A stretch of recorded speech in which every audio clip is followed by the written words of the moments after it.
Hey, this is Greg from the Dillinger Escape Plan, and you are watching the Kerrang podcast. Hello and welcome to the Kerrang podcast. Here I'm with Greg from Dillinger Escape Plan. Hey man. How are you? I'm very good, thank you. You flew in yesterday? I did, and I'm tired. Yeah. But I'm happy to be here. Cool. That anyone cares about anything we have to say. How much? Or pretends that they care. Well, how much coffee have you?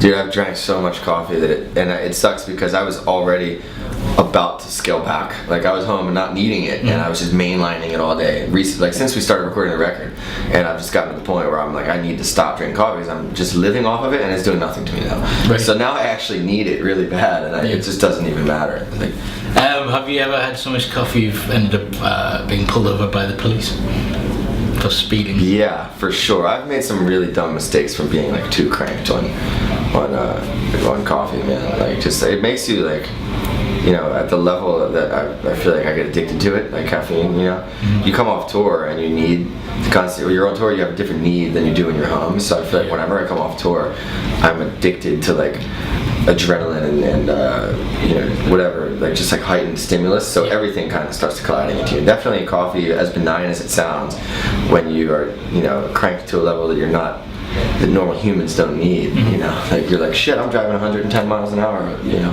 that's not normal, wait, I can't do that, I think, you know, stuff like that. So, One of Us is the Killer is coming out soon. Can you tell us a little bit when the whole process started for the album? Because it's not exactly a go out and jam it. Right.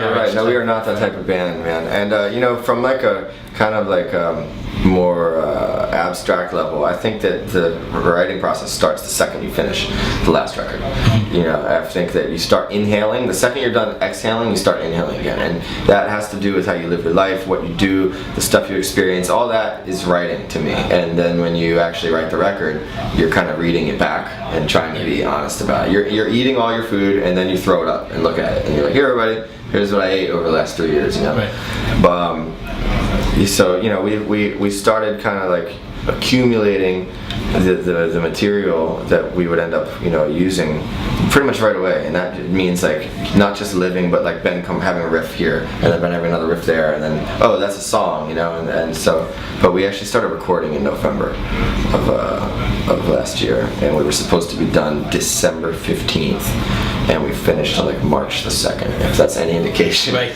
Of how, you know, labored over this record was. What kind of what delayed the kind of completion of the album? Because we're crazy people. Like, and I'm not saying that just to be like, oh, we're crazy. Like we smash things in hotels. It's not. We're actually legit. Better not crazy people, and we just go too far down like the hole of perfectionism and like needing an obsession to the point where we drive everyone around us insane, and you know, and then you start to throw time out the window because you're like, you know what, we only do this once every 3 years. This isn't right. You know, we're gonna do this again. You know, we're gonna do it again. You know, like every little thing becomes like that's 8 times microscope. No, okay, let's look at it with a 16 times. Nope, 32. Like you just go further and further until people around you are like, dude, we're gonna miss every possible deadline you can imagine, and we're just like, whatever, man. You know, this is like we're gonna listen back to this in 30 years, and we're gonna think, oh, we missed it. It came out a month too late or something, and then, but you know, obviously people that crunch numbers are not comfortable with that mentality, so you know, towards the end it becomes just like a frenzy of like, we gotta wrap this up, you know. Were any songs on the album were they pulled apart to the point you wouldn't recognize them if you heard the first version? One of Us is the Killer actually originally was like 7 minutes long, but we streamlined that fairly quickly. A lot of it isn't rearranging the song so much as it is just really being anal about things like tones and performances and takes and the mix. I mean, even the mix we spent like a month on, and just made our producer Steve Evans do recalls to the point of like where he was ready to quit. I think Ben and I both quit multiple times during the record. Like send actual emails to, you know, CC to everyone like, hey, just let you know we're done. You know, like this is that. Like and no one takes it seriously. Right. But yeah. What, even the first one you read? No, I didn't take it seriously. You know, it happens all the time. We're very reactionary people, so doesn't take a whole lot for us to be like, you know what, fuck it. Yeah. Can I say that? Can I say that? Yeah. Okay. You know, like to quit during the podcast though. I don't want an empty seat. No, I'll stay. You know? Cool. So what's your favourite moment on the album? Because Prancer's the only track that people have heard legitimately so far. The cool thing about this record is that I think it's the first record we've done where I really think everything makes more sense as a whole. You know, we really made it, and we didn't set out to make like some concept record or like, but it turned into that and accidentally, which I think is why it's actually better, because it wasn't a thought out thing. But when you listen to the whole record in context, I feel like every song you understand the arc of it a little bit more. And once we realized that, we deliberately made sure there was no silence in between songs. Like there's no digital silence on the record until the record is over. Even though it's like the simplest song on the record, I really think that Prancer, you know, to me, there's a certain ferocity in that song that is a really genuine ferocity. And when we tracked it, Ben and I were really mad at one another. Like we were really like kind of like having a heated time during the time that I tracked the vocals of that song. So when people are like, "You sound really pissed off," from that song, I was really mad that day, and he was really mad at me for something. And I remember playing. He came into the room when the vocals were done, and Steve Evans was like, "Ben, listen to this. This is awesome." And Ben was like, "It fucking better be," or something like that, because we were just so at one another at that point, you know. But the end of the song is actually about Ben and I, so it's kind of funny because he hops on that song and does backup vocals at the end of the song during like the "fuck you, not try to disbelieve it" part. It's the only time that him and I are both yelling at the same time. We're both yelling "fuck you," but it's not at one another. It's to outward forces, right? Because that's the resolve of that song. Is actually the resolve of him and I kind of going through interpersonal struggle, and then coming to realize that if we both point in the same direction instead of at one another, that we're an unstoppable force together. You know? Do you think Dillinger wouldn't exist in its current state if you didn't have that friction, or would it just be a bit of a... No, I don't believe that. I think we went way too far down that road. We just went really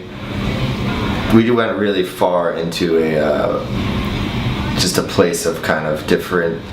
We started to lead drastically different personal lives after time, which is inevitable because we were basically kids, we were 21 years old, and then you start to grow, age and go down your respective paths, and like, he went down a different path personally than I went down, and it was hard for us to relate to one another outside of the band, and I think that made us very paranoid of one another, and we started to put up weird kind of walls, and that's all really negative because you're basically doing that to preserve your own ego or to preserve your own stake, and that's none of that is a positive reason. And I think as we were writing, we started to realize that you're actually really awesome, and it doesn't matter whether we're exactly the same people, we still have a really amazing thing together, and we really make beautiful art together, and we really still enjoy this, and who cares whether or not we're the exact same person outside of all this. It doesn't matter anymore, and so I don't think that friction is necessary, but I do think that us being different people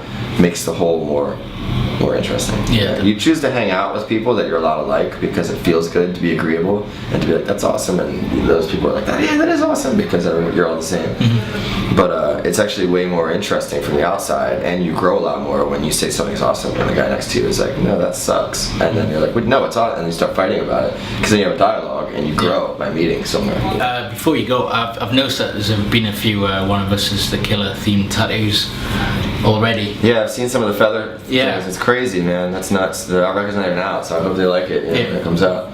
That's a trip to me, man. I mean, our friend did the art, and within 2 days of him posting, or us posting it, we started getting people tagging us on Instagram, look at this tattoo I got of the art. I'm like, wow, that's really, it's crazy. It's a really head trip to me to have people do that kind of stuff, and for him too, because he's, he drew it a week before, and now someone he's never even met before in Germany or something has it tattooed on him, and he's just like, dude, this is actually really, when you start thinking about things like that, it's the whole concept of doing something and having anyone care about it is really strange to me. Every time we play a show, I think no one's going to be there. Every time we put out a record, I think no one's going to care. And when we put Prancer up on YouTube and it had 170,000 views in 3 days, I was like, it's got to be the same person that's just watched it 170,000 times. It still trips me out, man. Excellent. It's weird. Well, I hope the people that have got the tattoo likes it. We've heard it. It's a great album. Thanks, man. I appreciate you saying that. Where's your tattoo, man? Instead of Penguin on his chest. Yeah. Just says Prancer on his chest. That's on the back. Like Search and Destroy, I've got just Prancer. That's awesome. Excellent. Well, I will see you hopefully sooner. Thank you, my friend. No worries. Thank you very much. And we'll Thank see you guys.